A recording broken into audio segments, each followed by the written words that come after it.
Microsoft is the world's third most valuable company, clocking in at a staggering $1.8 trillion. But it wasn't always this way.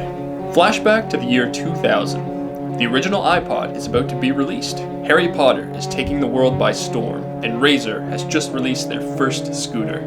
Kids everywhere are rolling into the new millennium in style. Microsoft has just appointed a new CEO, Steve Ballmer, and the value of the company is over $500 billion. Then, the dot-com boom. Once the dust settles, the company falls to under $300 billion, and for the next 14 years, they remain unable to cross the $400 billion mark. Until one day. Hey friends, if you're new here, my name is Jonathan, and on this channel we explore the strategies and tools to become the best version of ourselves and to find meaning in our lives. Today we're going to be diving into the world of Microsoft, but more importantly, the world of behavior change and the effects it had on one of the biggest companies of all time. These lessons that we learn can be applied to your personal life or your business, and we're going to be covering those at the end of the video.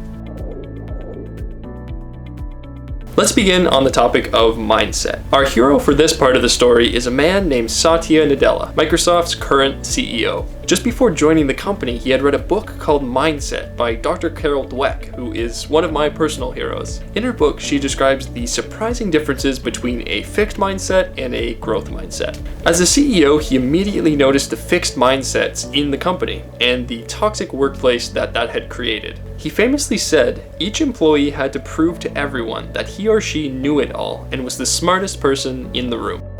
Admittedly, changing the culture of an organization that's been doing things the same way for 14 years is no easy task. When asked why he was pushing so hard to change the organization from within, he put it perfectly in his memoir, Hit Refresh. He said, "A fixed mindset will limit you and a growth mindset can move you forward. The hand you are dealt is just a starting point. Passion, toil, and training can help you soar." And soar they did, right into another challenge, or an opportunity for growth. It depends on how you want to look at it. The next order of business was to simplify what leadership looked like at the company. Who's that Pokemon? Joe Whittinghall came into the role of general manager for talent, learning, and insight shortly after Nadella was appointed as the CEO. At that time, to be a good leader meant to embody a ridiculous number of different competencies, behaviors, and to master over 100 different skills. There is no doubt this caused leaders to divert attention away from the most important part of their job, which was to mentor people and to produce the best possible product for their customers. To make matters worse, there was no unifying statement that all members across Microsoft's 190 different countries of operation could look to for guidance. After over a year of working with the top minds in behavioral psychology, Microsoft's mission statement was born: to empower every person and every organization on the planet to achieve more. Furthermore, to reduce this complexity for leaders, they were able to distill this statement down to just 6 words: create clarity, generate energy, and deliver success. This streamlined the values of the company and allowed managers and their teams alike to focus on the most important activities at hand, ultimately driving towards the trillion-dollar growth mindset powerhouse we see today. Now that the culture was on the right track, there was one final piece left to address. The company wanted to achieve a cultural renaissance to propel themselves towards success. In this interview with Satya, he states that the learn-it-all will ultimately do better than the know-it-all. And therein, she captures what to me is one of the biggest insights in life, which is to say, take 2 kids in school. One of them has a lot of innate capability and the other one has less innate capability. But the person who has less innate capability is a learn-it-all, and the person who has more innate capability is a know-it-all. We know how that story ends. The learn-it-all does better than the know-it-all. The Dunning-Kruger Effect is a cognitive bias that all of us are guilty of, and it can best be illustrated by this chart. The simple explanation for this phenomenon is that beginners tend to overestimate their competency in a skill because they don't know how to tell good from bad. Once they learn where their skill truly lies relative to the experts in the field, their confidence comes crashing down, and people often quit at this point. The know-it-all will never push past the drop because they're so concerned with being perceived as smart, and as a result, their growth never truly begins. Let's check out these 2 graphs, one of the Dunning-Kruger effect and one of Microsoft's market cap value. Do you think it's a coincidence that these follow the same pattern or not? Let me know in the comments below. Now it's time to tie all of these lessons back to number one, you.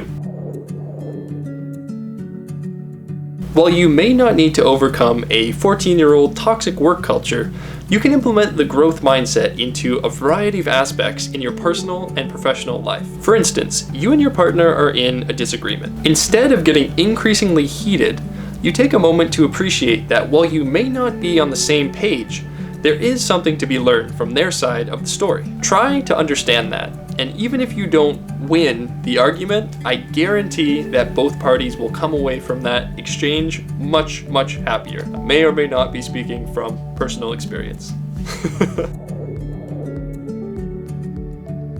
Mission statements are powerful, in business and in your personal life. I recently created a mission statement for myself, and I landed on this. My mission is to empower every person on the planet to become the best version of themselves so that they can present that to the world. It came up in an interview I recently had, and it spurred some of the most incredible conversations that I've had with someone that I've just met. The ability to connect with someone on this fundamental level is something that builds both trust and relationships and is so powerful in your daily life.